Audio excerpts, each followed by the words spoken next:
Манчестер Юнайтед эраи навро оғоз мекунад. Эраи Тен Хаг.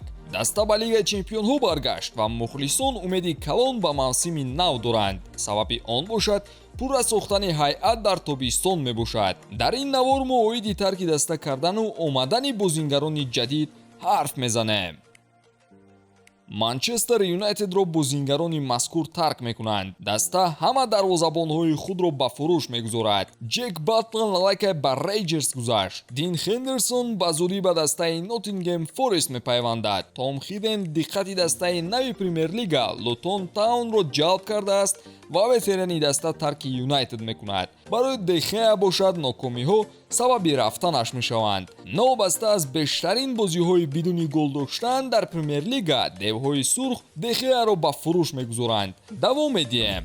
Ду ҳимоятгари марказӣ Фил Ҷонс ва Аксел Туанзабе ройгон аз Юнайтед рафтанд. Дастаи испании Бетис гузариши Эрик Баиро матраҳ дорад, ки мавсими охир дар Марсел иҷора буд. Юнайтед омода аст, ки Магуайрро ҳам гусел кунад. Сармураббӣ ба ӯ бовар надорад ва қайд низ кардааст, ки Магуайр худаш қарори ниҳоиро қабул кунад.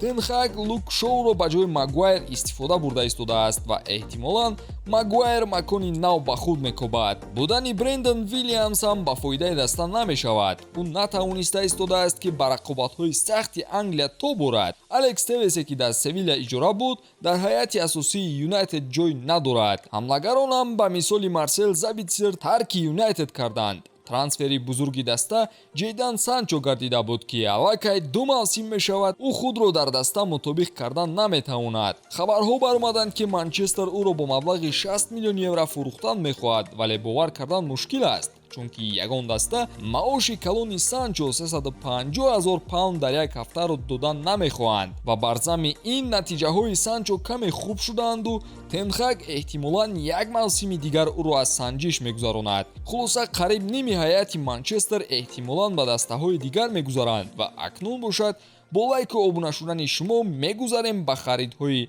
девҳои сурх.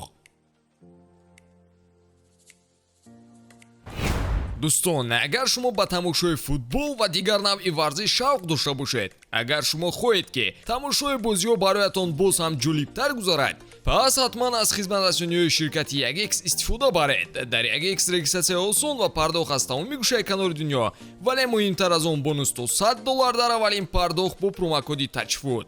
силкаи зарурӣ дар комментария. Ба ҳама муваффақият. Манчестер Юнайтед ҳама дарвозабонҳояшро иваз мекунад. Муддаи асосӣ барои ин мавқеъ Андреа Онана ба ҳисоб меравад. Нархи хариди ин дарвозабон 50 миллион паунд гуфта мешавад. Интихобҳои алтернативии Ҷордан Пикфорд аз Эвертон, Диего Коста аз Порту ва Дэвид Рая аз Брентфорд ҳастанд. мегӯянд, ки Дэвид ба Тоттенхем гузариш дорад, вале Пикфорд варианти имконпазир аст. Дифои девҳои сурх хуб мешавад. Люк Шоу ва Маласия дар чап, Далот ва Ван Бисака дар рост, вале даста ҳимоятгари марказӣ кофта истодааст. Тен Хаг Мартинес ва Варанро дорад, вале ҳардуи онҳо бештари вақт ҷароҳат бардошта истодаанду ивазкунандаи мувофиқ ба худ надоранд. ҳимоятгари Наполи Ким Мин Ҷая ҳадафи даста буд, вале дар миён Бавария ҳам ба рақобат шурӯъ кард. Ба ҳамин хотир феълан Юлиан Тимбер аз Аякс, Фикая Томори аз Милан ва Марк Гайт аз Кристал Пелас бартарият доранд. Оло ҳеҷ гуфтушунид нашудааст, вале ҳимоятгари Аякс ҳадафи асосии Юнайтед ба ҳисоб меравад. Тен Хаг бо ӯ аллакай кор кардааст ва ӯро дар Юнайтед дидан мехоҳад. дар маркази майдон як трансфери бузург ҳам хоҳад шуд, яъне ки Мейсон Маунтро дар назар дорем. Челси пешниҳоди нахусти 40 миллионаи Юнайтедро рад кард. Манчестер бори дигар ба ҳаҷми 55 миллион пешниҳод хоҳад кард, аммо Челси 70 миллион барои Маунт талаб дорад. Бо эҳтимоли зиёд ин гузариш амалӣ хоҳад шуд, чунки худи бозингар Юнайтедро интихоб кардааст. ба ҷуз Юнайтед, Ливерпул ва Арсенал ҳам ба Маунт диққат доранд. агар аз бозингарони феълӣ бо пешниҳоди хубе касе равад, даста ҳатман дар ин мавқеъ харид хоҳад кард. немҳимоятгар Ромео Дивия дар рӯйхати девҳои сурх қарор дорад. ин бозингар ҳамчунин якчанд талабгорони худро аз Англия дорад. имкони овардани Неймар ё Мбаппе ба Олд Траффорд ҳам ҳаст. Неймарро парижиҳо розӣ ҳастанд ки фурӯшанд, вале худи Неймар инро писанд надорад.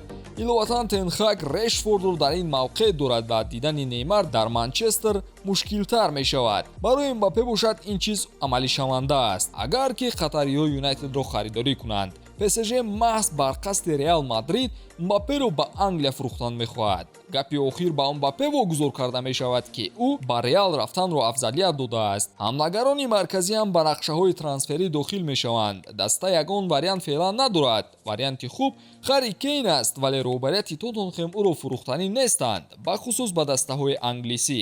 Гонсало Рамаш ҳадафи амалишаванда ба ҳисоб меравад. Расонаи Сан тасдиқ мекунад ки Юнайтед ба ҳамлагари португалӣ диққат дорад. Ҳар ду тараф бо маблағи 80 миллион паунд розӣ хоҳанд шуд. хулоса мавсими оянда даста бе ҳамлагари марказӣ нахоҳад монд. Бо ин ротатсияи ҳайат кардан то куҷо Манчестер Юнайтед дар Англия ва Аврупо муваффақ мешуда бошад? ҳатман фикри худро дар комментария қайд кунед ва мунтазири навори ҷадид бимонед.